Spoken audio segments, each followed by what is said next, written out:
ඔයත් නිව්සීලන්ත වලට higher education වෙනුවෙන් යන්න ආසාවෙන් ඉන්න කෙනෙක්ද? එහෙනම් මේ වීඩියෝ එක බලන්න. ඇත්තටම නිව්සීලන්ත කියලා කියන්නේ higher education වලට යන්න ඉන්න කෙනෙක්ට ideal destination එකක්. හරිම ලස්සන රටක් වගේම හරිම සාමකාමී පරිසරයක් තියෙන රටක්. හැබැයි නිව්සීලන්ත වලට higher education එකට යන එක ලේසි පහසු කර්තව්‍යයක් නන් නෙවෙයි. මේක කරන්නේ කොහොමද? හරියටම දැනගමු මේ වීඩියෝ එකෙන්. ඉතින් වසර ගණනක පළපුරුද්දක් තිබෙන Dreamway Consultancy අපි හිතුවා මේකට හරියටම ගයිඩන්ස් එක ඔයාලට ලබා දෙන්න. ස්ටුඩන්ට් කෙනෙක් විදියට නිව්සීලන්ත වලට යන ඔයා සැලකිලිමත් වෙන යුතු කරුණු කිහිපයක් තියෙනවා. අපි බලමු එකින් එක ඒ මොනවද කියලා. පළවෙනිම කාරණාව තමයි ඔයා සිලෙක්ට් කරගන්න කෝස් එක සහ ස්පෙෂලායිසේෂන් ඒරියා එක. කෝස් එක තෝරගනිද්දී ඒක හැමතිස්සෙම ඔයාට රිලේටඩ් කෝස් එකක් වෙන්න ඕනේ. තමන්ගේ এডুকেෂනල් බෑග්ග්‍රවුන්ඩ් එකට, එක්ස්පීරියන්සස් වලට සහ ක්වොලිෆිකේෂන්ස් වලට මේ සිලෙක්ට් කරගන්න කෝස් එක අදාළ වෙන්න ඕනේ.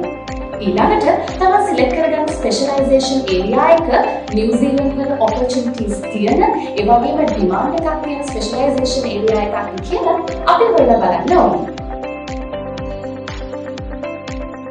දෙවෙනි කාරණේ තමයි බජට් එක. මේක හරිම වැදගත් වෙන්නේ හේතුව තමයි නිව්සීලන්ත වලට higher education වලට යන ස්ටුඩන්ට් කෙනෙකුට first year tuition fee එක සම්පූර්ණයෙන්ම ගෙවන්න සිද්ධ වෙනවා. ඒ කියන්නේ semester wise payments අපිට නිව්සීලන්ත වලදී කරන්න විදිහක් නැහැ.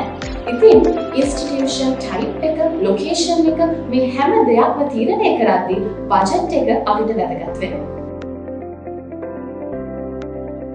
තුන්වෙනි වැදගත්ම කාරණාව තමයි ඔයාගේ ලොකේෂන් එක. ඒ කියන්නේ නිව්සීලන්ත වල ඔයා ලොකේට් වෙන්නේ කොහෙද කියන කාරණාව. මෙතනදී කැටගරිස් දෙකක් තියෙනවා.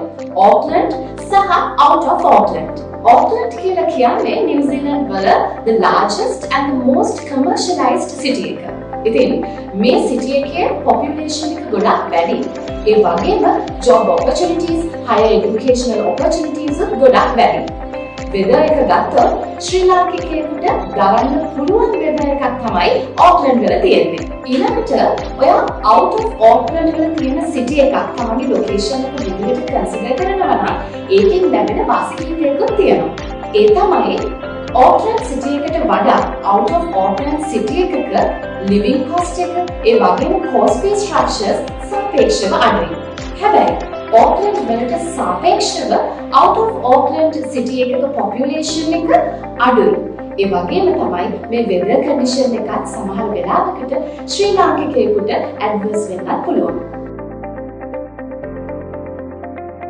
ඊළඟ කාරණාව තමයි ඔයා apply කරන්න ඉන්න intake එක.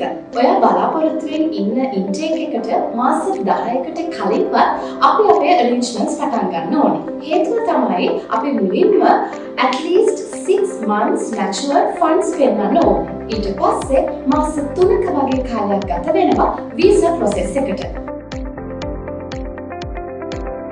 ඊළඟ කාරණය තමයි post study working rights. ඒ කියන්නේ තමන් කරන කෝස් එකෙන් පස්සේ post study working visa එකක් තමන්ට ලැබෙනවද සහ ඒකේ duration එක කොච්චරද කියනවා. ඊළඟට ඔයා ඔයාගේ family එකත් එක්ක migrate වෙන්න හිතනවා නම් ඔයා බලාපොරොත්තු වෙන විදිහට ඔයාගේ partnerටත් working visa එකක් ලැබෙනවද? එහෙම නැත්නම් තමන්ගේ බබාලත් එක්ක යන බලාපොරොත්තු වෙන්න ඉන්නවා නම් ඒ බබාලට free education facility එකක් ලැබෙනවද කියලා ඔයා බලන්න ඕනේ. මේ හැම දෙයක්ම තීරණය වෙන්නේ ඔයා සිලෙක්ට් කරන කෝස් එක සහ කෝස් ලෙවල් එක මත. Dreamway Consultancy Global අපි සූදානම් නිව්සීලන්ත වල උසස් අධ්‍යාපනය හදාරන්න ඉන්න ඔබේ ඒ සිහිනය සැබෑවක් කරන්න. වීසා ප්‍රොසෙසිං සම්බන්ධ සියලුම කටයුතු licensed New Zealand immigration advisor කෙනෙක් යටතේ ක්‍රියාත්මක කරන නිසා මේ සියලු සේවාවන් ඔබට ඉතාමත් විශ්වාසදායක වගේම වගකීමක් සහිතව ලබා ගන්න පුළුවන්. මේ සියලුම දේවල් පිළිබඳව වැඩිදුර විස්තර ලබා ගැනීමට අවශ්‍ය නම් 32 අංකය අමතන්න.